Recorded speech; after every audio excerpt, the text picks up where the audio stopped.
Hi everybody, it's Will NY4 and I'm back with another video in my series on building Outpost in Starfield. We are here on Katydid 3, a location which is probably familiar to you guys who've been watching my videos, and I love it because the ratio of universal time to local time is 100 to 1.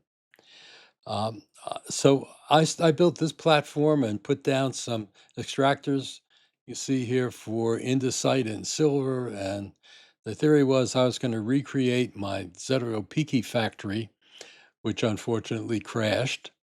And that factory, if you remember, was one in which I was making all the products and selling them right on the site. It was a great operation.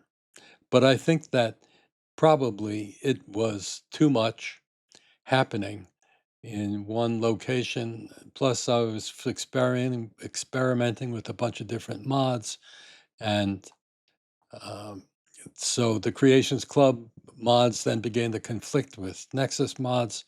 So I lost that factory. So, but at that time, this was my theory of what I needed. However, in the last few weeks, I've been working on doing videos of a new concept of a factory for Vytinium fuel rods, because I lost that factory on Decoran a while back also. But anyway, these new factories would be based on the theory of scarcity, that it was going to be Will's Frugal factory. And it turned out to just be so unbelievable that I was making more in credits with only a handful of fabricators and extractors than I was with a whole field of them on Zeteropiki. And of course, again, that's the time ratio difference. So this video is going to be in several parts because I'm going to take you through all the steps that I'm going to go through to figure out how to do this. I'm quite positive that it is not going to be on this platform. And if it is, it's going to be much smaller. There'll be a lot of room here for parties and so on. So, okay, so this is the intro, and we'll see where it goes. But before we get too far into the present, I want to take you on a little tour of my past and how I arrived at this particular point, the journey that I've taken through the outpost systems of Starfield. Let me start with this screenshot of my very first major factory in Starfield. Notice the container walls and turrets, all under the mistaken belief that actually would keep pirates out of the outpost. Of course, they have backpacks with boost and so on. But anyway, this had all of my favorite mods: Magnus the Magnate, sorters, sellers, all the fabricators. It was great.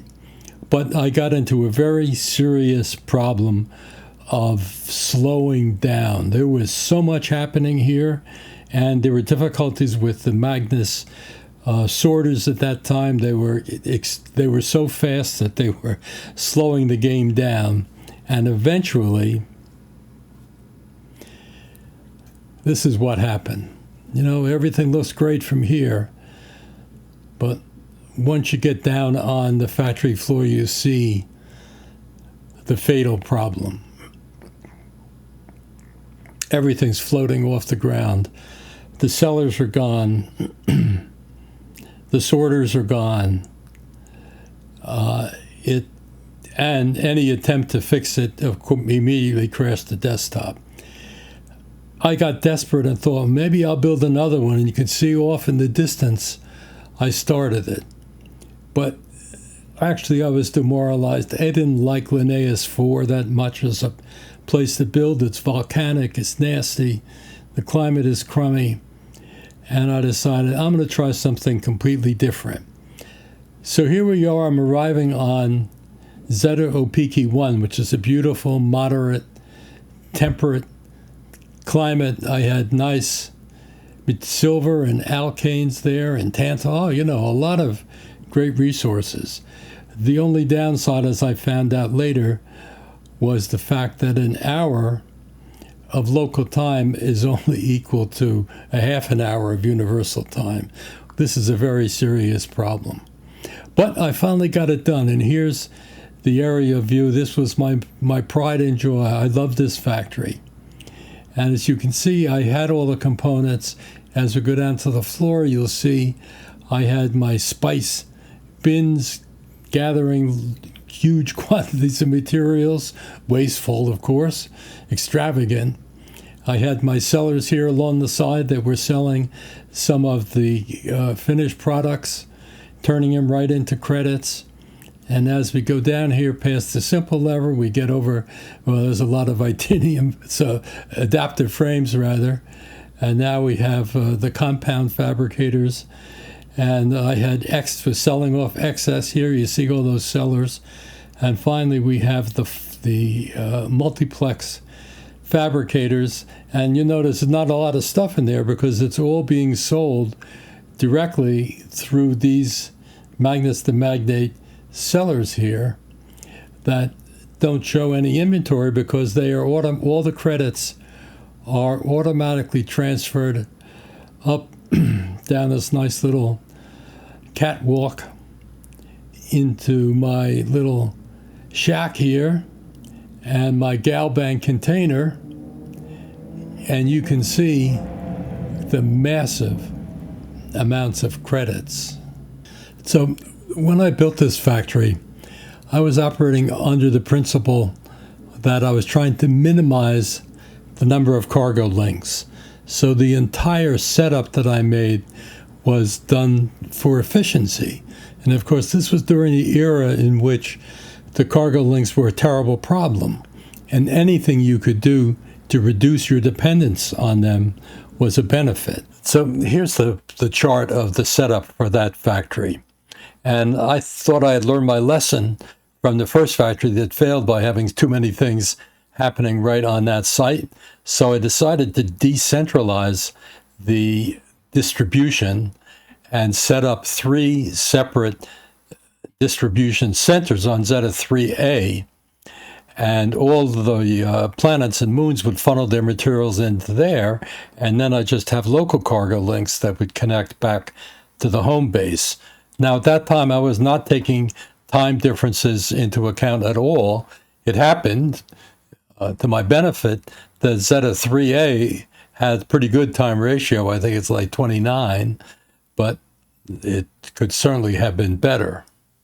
So I first started to notice problems here about the time that the Creations Club was issued. And I found conflicts between the different mods from Nexus Mods and Creation Club, and particularly difficulties with cargo links. And, you know, like you can see here, I went to replace this cargo link with that one to try and get it to work. Tried to delete this one and it crashed to desktop. And now I can't make any changes on anything in this site. So again, I tried numerous things of changing load order and going through all the troubleshooting and just could not get it to work. But I had built this tremendous distribution center, which I had just showed you. So my next decision was, well, I'm going to go off to Katydid, which I had noticed that had a lot of good materials, and I began to be aware about the time issue out there and how advantageous that would be. And I decided I would build another factory like this one, but take the distribution center that I already had and link it up with that outpost. And that seemed to make sense to me. Coming back to where we started today's video, came back to Katydid 3, and I started again to rebuild the whole factory with sorters and fabricators, and I would use the Zeta 3A distribution centers and link them to this site. But while I was doing this, I started my work on the effect of time in production and with Vytinium fuel rods, and I began to think about it and look around, and I could see here I had a whole bunch of extractors for silver and Indicite, and also get aluminum and Beryillium here, another whole field. And I looked at all this stuff and I said, you know, I don't think that this is right. I think I have to start over again with a whole new approach, because I'm going to end up repeating the same mistakes by overloading it with all kinds of stuff going on. Plus, my saves were now, you know, up into 40, 50 megabytes, hundreds of hours of play, and I knew it was ticking time bomb. Sooner or later, I'd be faced with a crash again. So I decided I was going to go NG+. I've done a couple videos on ways that you can carry over all your stuff with you, not the starships, but your weapons and all your resources. So I thought that would give me the chance to make a clean break and start all over again. So here is the plan for my new factory.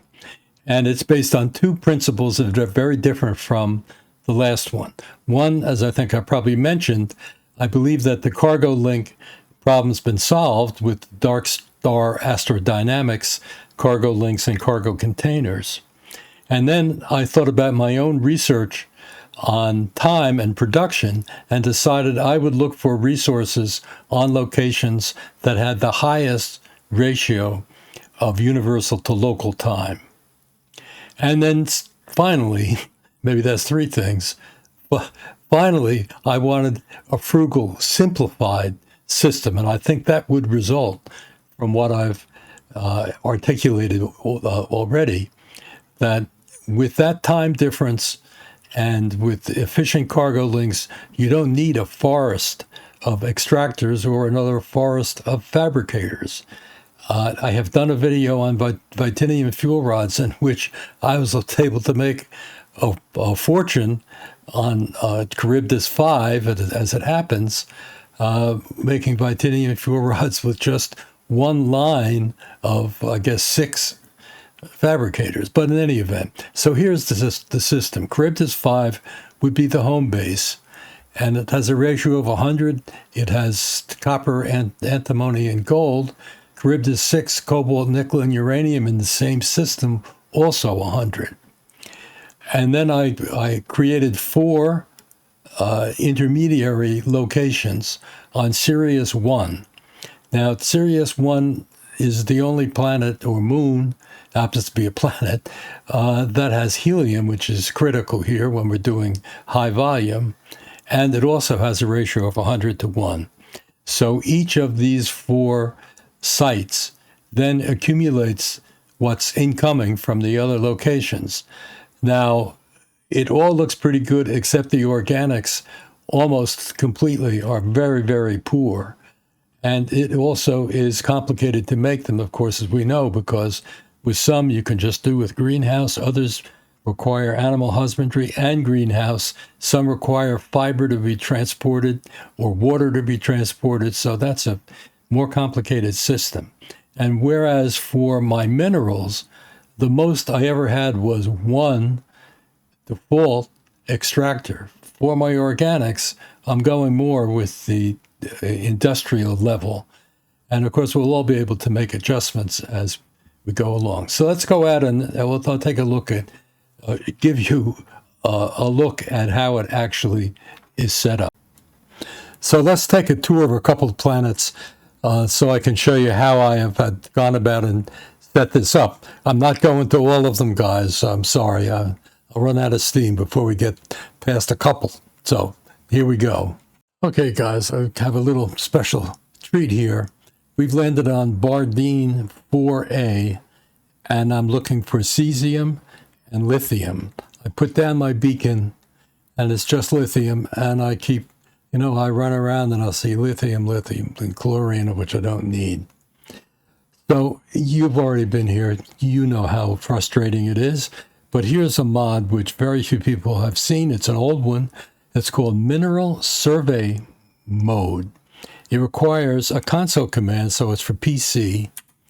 But let me go up, and it's bat MSM on. Now I open up my scanner and boost up, but I go way up, And I have a view over the countryside of everything. And here you can see we're still getting mostly lithium. Oh. There's some cesium, but it's in that crater. That's not cool. Let's keep going here until we find one that is cleaner.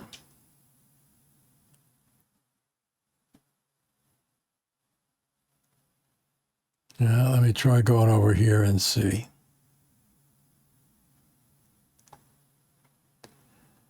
Imagine if you were on foot.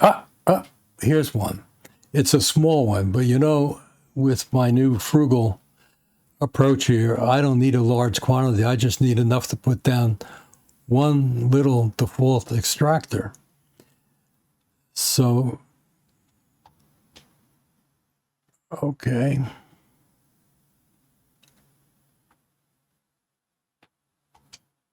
Let me place it and confirm.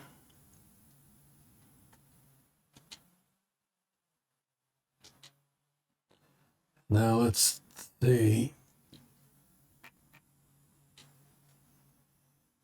I just need one little cesium. Got that. And one little lithium. Got that. So there's my outpost. Just needs the cargo link and some power, 10 power, and we're in business.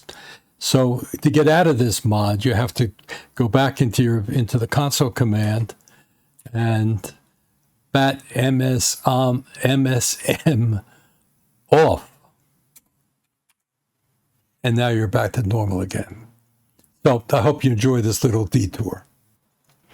Oh, links to the mods and all of them I've discussed will be in the description below. But it's called Mineral Survey Mode. So here we are with an overhead view of Katydid, quite a bit different from what we looked at just a couple minutes ago. And you see here I have two parallel systems set up.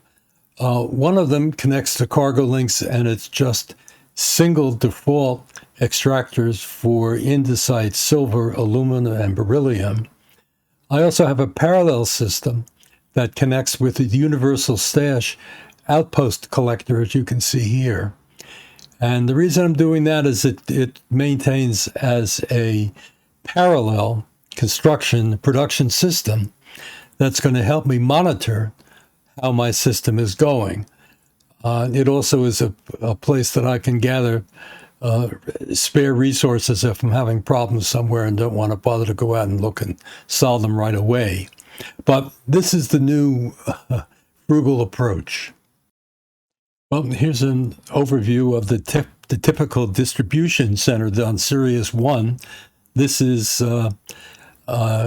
gathering exotic.